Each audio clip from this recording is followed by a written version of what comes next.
जय हिंद साथियों, मैं गौरव आप सबका स्वागत करता हूं अपने चैनल आर्ट सर्कस में। बेटा आज की कहानी जहां से हम पकड़ने वाले हैं बहुत ही इंटरेस्टिंग रहने वाली है। आज हम सम्राट अशोक को पढ़ेंगे जो भारत के एक विद्यमान, एक बहुत ताकतवर और एक बहुत पावरफुल सम्राट रहे हैं एक समय पे। अगर बेटा मैं आपसे बात करूं तो सबसे पहले इनकी शुरुआत का ही टाइम पीरियड देख ले, 1830। इधर एक व्यक्ति आते हैं बेटा, जेम्स प्रिंसेप्स। कौन? जेम्स प्रिंसेप्स।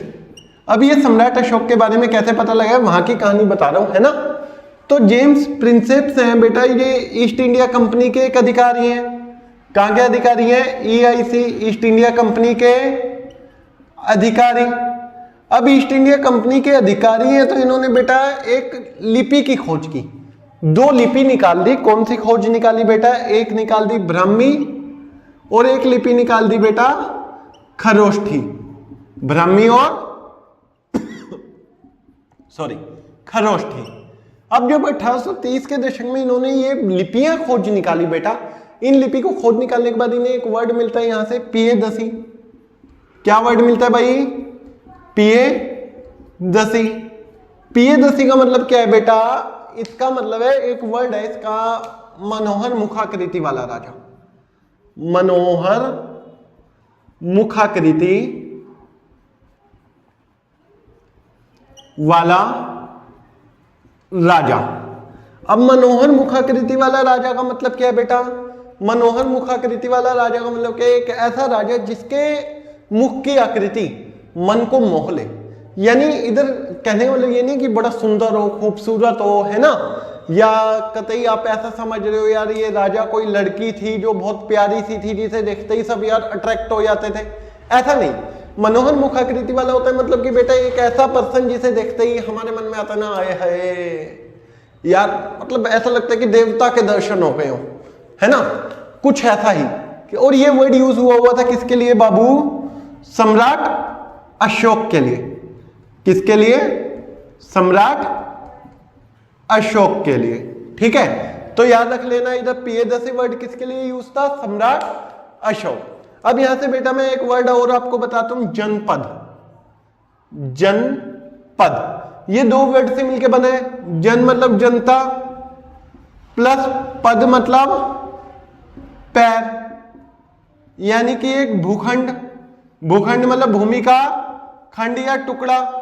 ठीक है, जहां पर जनता का एक समूह आता है, जनता का एक समूह अपने पद पसार लेता है। पद पसार लेने वाला क्या, वहां पर रहने लगता है ना। वहां पर रहने लगते का मतलब क्या है बेटा कि वो वहां पर अपना निवास स्थान बना लेता है। अब धीरे धीरे क्या होता है बेटा, वो जनपद बनते हैं, फिर धीरे धीरे वहां की चीजें अवेबिलिटी बढ़ जाती है, यानी कि वस्तुएं मिलने लगती हैं, जनसंख्या बढ़ने लगती है। जैसे जैसे जनसंख्या बढ़ जाती है तो वही जनपद किसका रूप ले लेते हैं भाई? आप कह देंगे सर महाजन पद का। मुख्य रूप से अगर हम देखें तो बेटा सभी ग्रंथों में 16 महाजन पद मिले। कितने महाजन पद? 16 महाजन पद। अब इन 16 महाजन पदों में बेटा, किसमें? 16 महाजन पदों में प्रमुख रूप से कुछ ऐसे हैं जिनका वर्णन लगभग हर जगह मिलता है, जैसे कि मगध हो गया, तक्षशिला हो गया, तोसली हो गया। ठीक है, या हम बात करें बेटा उज्जैन हो गया, है ना। उज्जैन का उस नाम सुना होगा ना, महाकाल, अभी जहां पे महाकाल है ना। उसके बाद बेटा और भी कई सारे ऐसे महाजन पद हैं जिनका नाम हमें देखने को मिल जाता है लगातार हर एक जगह पे, जैसे सुवर्णगिरी हो गया। ठीक है, ऐसे 16 महाजन पदों की प्राप्ति हुई है। कितने महाजन पद बाबू? 16 महाजन पद। अब 16 को ही महत्व क्यों दिया गया है? क्योंकि बेटा इन 16 में क्या था, लगातार बार बार रिपीटेशन है, हर एक ग्रंथ में इनकी बातें हैं। क्लियर हो गई बात? अब इसके बाद बाबू हम देखें तो यहां से 16 महाजन पदों में भी, ठीक है, अब शासन प्रशासन, है ना, समूह शासन भी चलता था। समूह शासन भी चलता था और सिंगल रूलर भी होता था, है ना। समूह शासन का मतलब क्या है बाबू? समूह शासन का मतलब है, इसे एक वर्ड यूज हुआ है ओलिगार्की, इसी का मतलब है समूह शासन, जहां पे कोई एक पर्सन नहीं बल्कि लोगों का पूरा समूह शासन करता था। आप ग्रुप ऑफ पीपल्स, है ना, पूरा समूह शासन कर रहे, इसी को क्या कहा गया बेटा? ओलिगार्की या समूह शासन। ज्यादातर महाजन पदों में समूह शासन चला करता था। कोई दिक्कत? आप कहेंगे बिल्कुल नहीं सर, ठीक है। अब मैं आपको एक मोस्ट इंपोर्टेंट क्वेश्चन बता दे रहा हूं बेटा, जो सबसे ज्यादा पेपर में रिपीटेड क्वेश्चन है, वो सीधा 8 नंबर का आता है कि आखिरकार 16 महाजन पद थे, लेकिन 16 महाजन पदों में जो मगध था, कौन सा? मगध, वो महत्वपूर्ण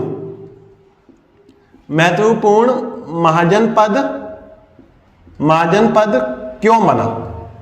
ठीक है, आखिरकार 16 महाजन पदों में मगध ही सबसे महत्वपूर्ण क्यों बन गया और क्यों नहीं हुआ? मतलब कि बेसिकली इतने सारे महाजन पद है, मैंने आपको बता दिया, कुछ तो नाम बता दिए, मगध, तक्षशिला, तोसली, उज्जैन, स्वर्णगिरी, है ना, और भी कई सारे थे, लेकिन सबसे ज्यादा ऐसा क्या हुआ कि मगध ही इंपॉर्टेंट हो गया?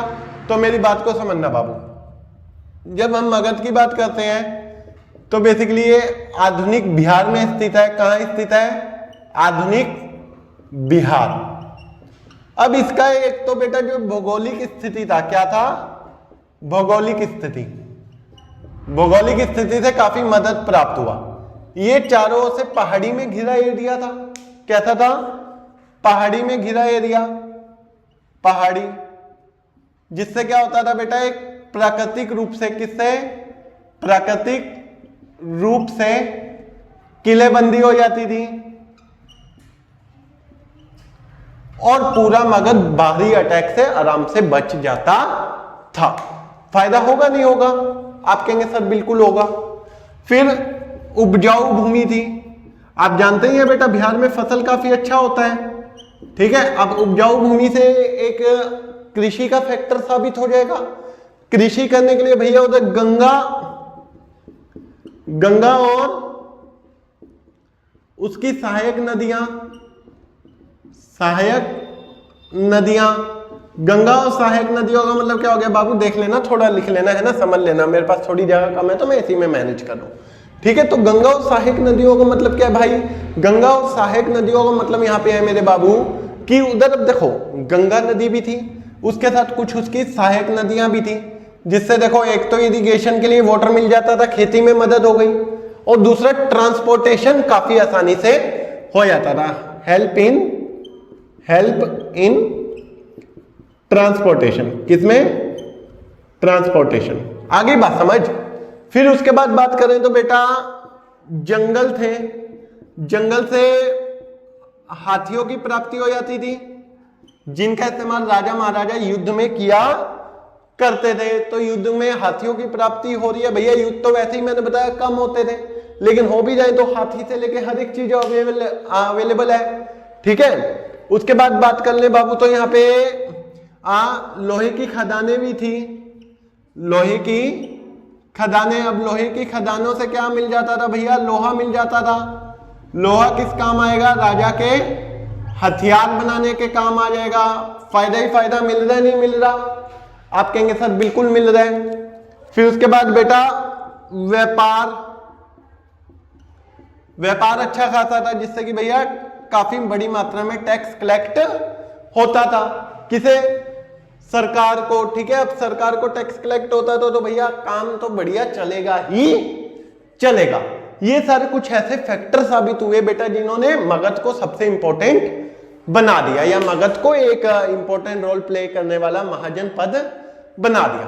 उम्मीद करता हूं बेटा वीडियो बिल्कुल क्लियर समझ आई होगी और आपको अच्छे से समझ आ गया होगा कि महाजन पद क्या होता है, उनमें भी सबसे ज्यादा महत्वपूर्ण महाजन पद मगध ही क्यों बना, ठीक है। अगर बेटा वीडियो अच्छी लगी हो तो चैनल को सब्सक्राइब कर ले, वीडियो को लाइक कर दे, शेयर कर दे, और हाँ बेटा एक ही चीज बोलना चाहूंगा, अपने माँ बाप के सपनों के लिए लगातार पढ़ते रहें, कोशिश करते रहें और आगे बढ़ते रहें। जय हिंद, जय भारत।